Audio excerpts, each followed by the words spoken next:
Hello મિત્રો, કેમ છો બધા? મજામાં છું? હું પણ મજામાં છું. તો મિત્રો, આજે સવારમાં તો હું ગયો તો ખોલે છે એટલે વાડીએ હું આવ્યો જ નહોતો.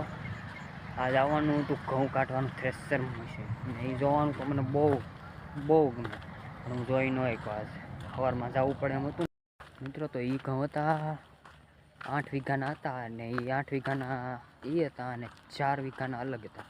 8 વીઘાના નીકળી ગયા, ને જો 4 વીઘાના છે ને એ જ ઊભા છે, એ જે નીકળવાના છે બાકી.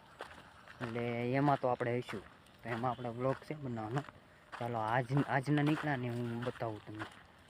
મિત્રો, આવા કંઈક છે આપણા ઘઉં, જુઓ આવા છે, જુઓ.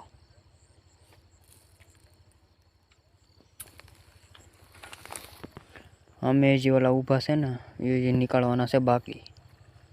એ અઠવાડિયામાં મિત્રો નીકળશે, એનો ફૂલ વ્લોગ મૂકશો. તો મિત્રો, ઘઉં તો છે ને નીકળી ગયા છે. હવે એને આખી રાત છે ને અહીંયા વાડીની વચ્ચે ઉઘાડા રાખવાના છે આખી રાત. ને સાંજે તો આપણો ભાગીદારને મારે મળવા સાંજે આવે છે વાહુ હુવા, આખી રાત ધ્યાન રાખશે. અને સવારે છે ને પાછું આવશે થ્રેસર મશીન.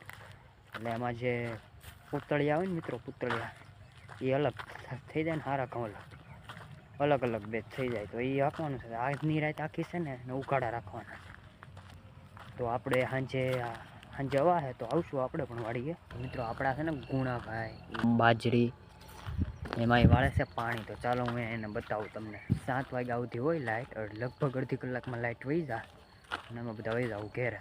અહીં જોલિયા બે અમારા પપ્પાને આ જવો રહ્યા ગુણાભાઈ.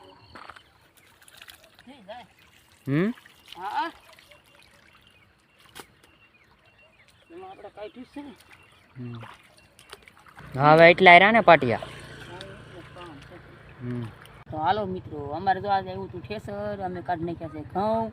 અને જો અત્યારે આ બાજરીમાં પાણી વાળ્યું છે, તમે જોઈ શકો છો. કારણ કે કેનાલ આવી છે 2 ફાર્મ, તો અત્યારે આ બાજરી પાઈ દઈ છે. તો મિત્રો, એ જેવો વાળે છે પાણી, અંધારું થઈ ગયું તોય. ને આજના વ્લોગમાં એટલું મિત્રો. તો વિડીયોને લાઈક ને ચેનલને સબસ્ક્રાઈબ કરજો. તો મળીએ બીજા વ્લોગમાં.